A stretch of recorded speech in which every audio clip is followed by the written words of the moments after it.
What's up, YouTube? How you guys are doing? Yeah, give me a second. This is the Trucking Sarge on the channel, and I'm gonna be sharing this out real quick. Got one more share, and then we could talk about my little experience of hiring my first driver. All right.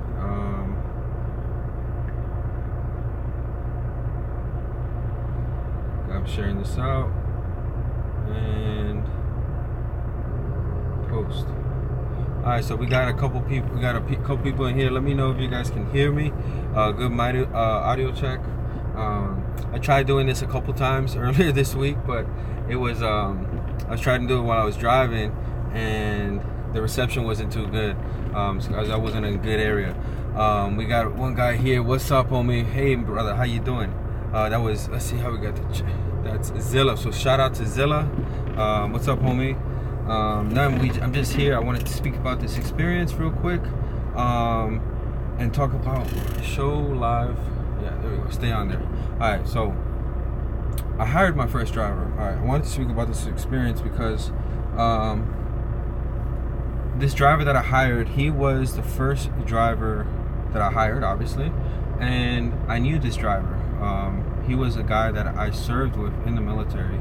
I don't want to say any names because I don't want to make this as a, I don't want to shoot anybody down, if you guys understand what I'm saying. You know, like, he's a good guy, but I just want to speak from the experience, so I don't want to say no names, but just talk about the experience, because I know this is really good experience just for anybody who's been thinking about hiring a driver. Let me know if you guys can hear me, because I don't want to keep going on and you guys didn't hear anything I'm saying, because I got the truck running right now. So anyhow, I'll continue along with the story.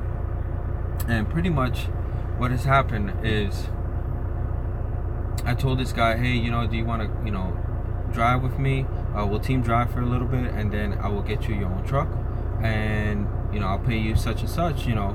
And then I told him this about 2 months ago or whatever, and he said, he finally came up, he's like, hey, you know, I'm thinking about taking you up on the offer. I'm like, I bet, you know, we'll drive for this long, you know, and then I'll get you the truck at, you know, on this date. And he says, all right, you know. So anyways, I went ahead and I applied for a loan to get this truck, and then I picked this guy up. He lives on the other side in Idaho, and I live in New York. So obviously it was going to be an issue for the team driving and being in two parts of the country. Obviously that was going to be a big issue, but since we were only going to team for like about a month, it wasn't going to be an issue, right? So then the other thing was, once I went to pick him up, thanks Zilla, thanks bro, thanks for giving me a thumbs up on the sound. So anyways, once I went to pick him up, I picked him up on a Sunday night. I delivered our load on Monday, and I went ahead and we did 2 loads. Went from Washington to Texas, and then from Texas to Farmingdale, New York. When we got to New York, that was on a Friday. If you've seen on my previous video, I had got stuck with that load, and during this whole craziness, while I was getting stuck with that load, what had happened was, he came up to me, he's like, hey man, my mom just caught a heart attack. And I'm like, oh shit, really? Like, are you playing around or not? Like, you know. And he's like, no, like for real. And like, and he was shaking, you know, I could see his body language, and I'm like, oh shit, this guy's real. And I'm like, damn, like do what you gotta do, you know, like what do I need to get to the airport or what, you know? And then he's like, no, there's a rental car place here, my mom lives upstate New York. I'm like, oh wow, okay, that's, you know, that's kind of convenient that we're here in Long Island, you know. You could just, she's in Albany, so go ahead and drive up there. So he got out the truck and he rented a car. He got up there. I'm like, yo, just let me know what's going on with you, you know, like if your mom's all right, you know, let me know what happens. So he got out the truck Friday afternoon, like around 12 o'clock. So anyways, I hit him up Saturday. I'm like, yo, your mom's good, how you doing? Hit him up Sunday, your mom's good, how you doing? Still no response. So I'm like, all right, you know, the guy's probably going through some shit. I'm gonna give him his time, you know what I'm saying? And come Monday, I'm like, yo, bro, like, let me know what's going on. Like, let me know, like, what's happening. Tell me what's going on right now. You know, like, just talk to me. Like, I'm not taking this personal. If you need more time on the road, like more time to be at home to deal with your matters, let me know.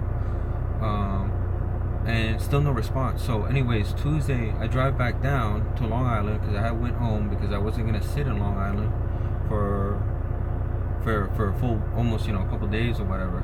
So I drove back down, and it's Tuesday, and nothing happens. I haven't heard a word from this guy ever since he got out the truck from Friday. So I'm like, damn, like, I hope he's alright, you know. And then come Wednesday, I'm like texting him. I'm like, at this point, it's like, yo, like, you dodging me, my man. It's like just tell me straight up, like, you know, if you need time, just let me know. Like, tell me what are your plans, you know. I'm not gonna take it personal, you know. And nothing happened. So come Wednesday night, his girlfriend hits me up. It's like, hey, could you send us the money? Could you, you know, his girlfriend wasn't with him, well, that I know of, you know. His girlfriend was still in Idaho. He says, your girlfriend texts me, can you send me the money for what, you know, this guy drove for you? And I'm like, I'm not gonna send you the money, you know. Like, you're his girlfriend, you know, you're not his wife. His wife is kind of one thing, but like, I'm not gonna send you money. I don't know if you guys broke up. I haven't even heard a word from him. Like, this guy could be dead, or who knows, you know. And I'm not gonna send you the money. I need to hear it from him, like, that he wants me to give you the money, you know. And so he only worked for me for a couple, you know, five days. So in that time I wasn't able to get the direct deposit information and any of that information.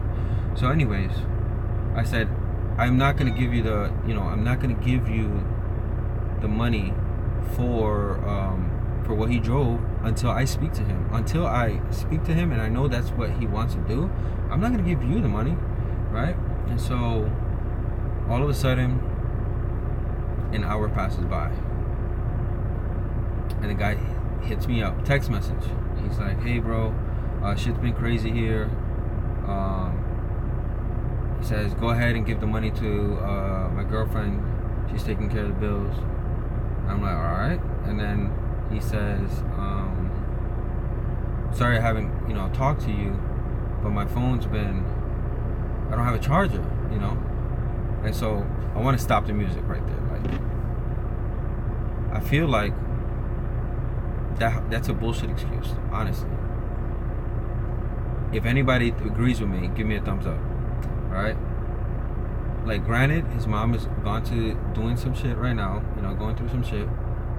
But like, you didn't have to come up with that excuse, you know. Like, you just like I said, just keep it real with me, right? If you're not feeling the whole team driving, if you're not feeling driving or getting back on the road, just keep it real, you know. Like, I'm not taking it personal. I'm not gonna be like, please. Just tell me straight up, because I don't want to waste your time, and I don't want you wasting my time.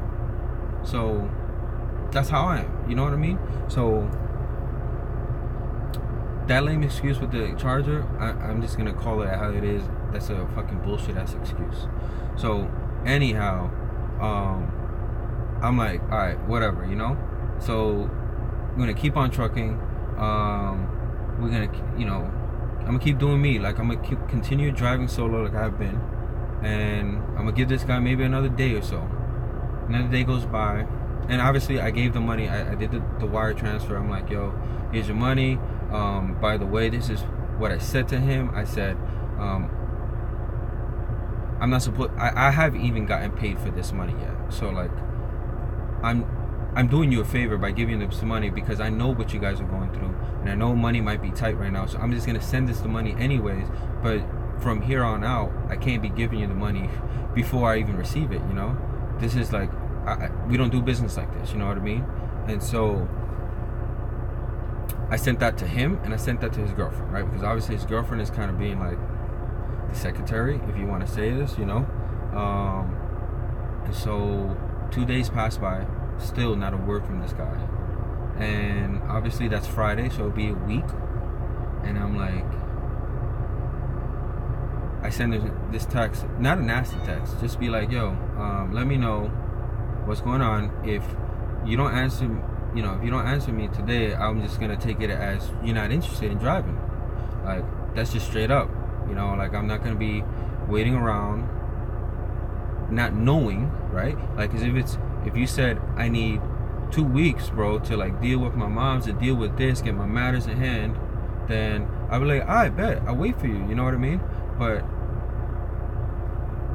nothing, no kind of correspondence, no kind of communication. And that was the biggest thing that I couldn't understand, because a guy being in the military, right? Communication is the biggest thing. Like, just tell me what your plans are, and that's it, right? It's too easy. Like, this shit is too easy. And that lack of communication, it just blew my mind. And so anyways, obviously I send them, let me know what's going on. If you don't want to talk, I'm just gonna take it as you don't want to drive. And on Facebook, how you see where somebody reads that text, you know what I mean? Hey, everybody reads their fucking phones, right? It's fucking scientifically proven that you look at your phone so many times a day, right?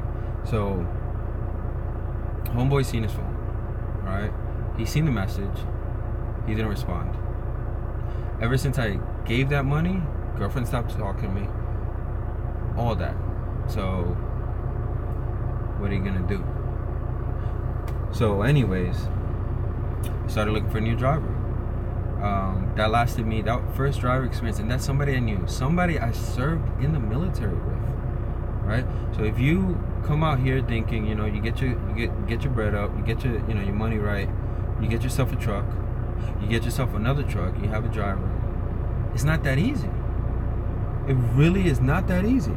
And I'm gonna tell you what, I thought that shit was easy, bro. I'm gonna tell you right now, I'm like, yo, I know some people that want to drive trucks and get paid good money, because I'm not paying cheap. Like, I know I'm a truck driver. I know how it is to be out here. I'm gonna fucking give you good money, as long as you just communicate. And so I tried paying, because I thought that if I overpaid, then I wouldn't get that issue of finding a driver and keeping a driver. You see what I'm saying? That was my mentality thinking there, not that I'm saying I'm gonna, hey, I'm gonna hold back the pot. I ain't gonna give everybody all this money because I'm gonna be losing out on money, right? I'm not gonna do that, because I still think that's right, that you gotta pay drivers, because I know how it is to be out here and shit. So I'm not gonna be holding back the money, but it's just an experience, because like I said, I thought it was easy to do, put a driver out here. And now, remember how I said earlier, I applied a loan to get this truck, right?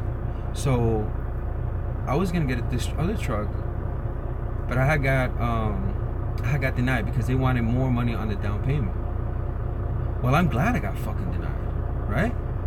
Because think about it. This whole situation, had I put him in a truck right away, I mean, obviously life is life. It is what it is, right? And shit happens. But the outcome of him not ever communicating with me, this truck could have been out in the middle of nowhere, and this guy would have been gone for weeks on end, and would have gotten towed, would have gotten broken into. The list can go on, right? And there's just a truck sitting, I'm paying the truck payments and the whole nine. So I want you guys to really think about this shit before you even try to commit to some move like this, because it's big, it's huge, and it's just astounding. If you guys like this video, mash the like button. All right. This was a big experience for me, and now I'm still not done with him, right? Because he packed most of his stuff when he left. He still got some stuff back there, right? He still got like some shoes, like fucking Atlas, sheets, a quilt, fucking really shit like that's kind of garbage, you know what I mean? And the expenses I have incurred from hiring this driver, like, paying his car rental for him to come meet me and all that, I paid it out, so I lost that money, you know what I mean? And now I'm gonna lose the money on sending out all his shit that's in the truck, because I ain't gonna do him dirty like that, like, fucking just throw his shit out the truck. You know, I mean, obviously there's some things I'm not gonna fucking send in the mail, like the fucking quilt, like, you know, it's like it's not Egyptian cotton or anything like that. So that shit's just gonna go, you know, I'm gonna find a homeless shelter, and that shit gonna go to the homeless. All right. And if you want to ask me what the hell I did with your shit and wondering why, well, don't be wondering why, because you didn't communicate with me, right? So how am I supposed to figure out what the fuck you want to do, right? So that's my whole experience on hiring my first driver. And then obviously with that being said, I started looking for my next driver. I wasn't gonna let that hold me back. It did, you know, it kind of knocked me down. It really did, because I really thought I was gonna get this done, get this second truck, you know, and I would have been good, you know, and then started focusing on the third truck, but still back down one truck, right? And I went ahead and I found somebody. I'm glad that I found another person, and right now he's sleeping. And I wanted to, what we're gonna be doing is team driving from now all the way to mid-January, and I wanted to start up something on the channel where we kind of go live at least once a week, a minimum, and show, because right now is the season to be doing dry van. Dry van's paying pretty close to almost flat van, and eventually next week it will be paying more than dry van. And so because of the Christmas season, so if you've been thinking about, if you're wondering about how much money can you make as a team driver doing owner operator, we're gonna show you guys. All right, doing dry van. Can you send me your paycheck? I send you my paycheck, woman, already. I send it to you all the fucking time. That's my wife. So anyways, right now is the time to be doing dry van, to be getting the most amount of money. And honestly, team driving, from my experience, this is the time to do it. Every other time it is to do it, but I guess it all depends if you're doing it as an owner operator, or if you're doing it as an owner operator / company, or both guys are gonna divvy up the money, cut it in half. So it all depends, really. So anyways, that was my first experience. You know, again, mash the like button, let me know how you like this video, share it out, you know, because this is an experience to talk about. If your homeboy or your buddy, your other trucker friend, is thinking about hiring another driver, and he said, yo, the shit is easy, blah blah blah, this and that, share this out, you know, let him know, yo, look, this guy knew who he was hiring. He served with him in the military, and look what fucking happened. Right? So obviously it's not that easy, right? And we're not even considering a stranger. So you know what? I said when I hired my first driver, the second driver, I'm like, it doesn't matter if I served with him or not. Fuck it. I'll just hire a complete stranger and give that a shot, you know, because it can't be any different than what I just learned on my first experience, right? So anyhow, hit the like, share, subscribe. This is Bro. Anyways, I don't know what happened there. Something got fucked up. I'm gonna give a shout out to Merwin. Oh, sorry, I'm gonna fuck up your name real bad. Berziga. Merwin Berziga. Thanks for watching, bro. Anyways, like I said, like, share, subscribe, and let me know you butchered my name, son. Hey, bro, next time I get that shit right, I will Google it and make Bigsby, or you know, whoever, sound it out so I can say it right. All right, so I'll give you a shout out next video. All right. So anyways, as always, guys, stay safe, all right, and get rich or die trying.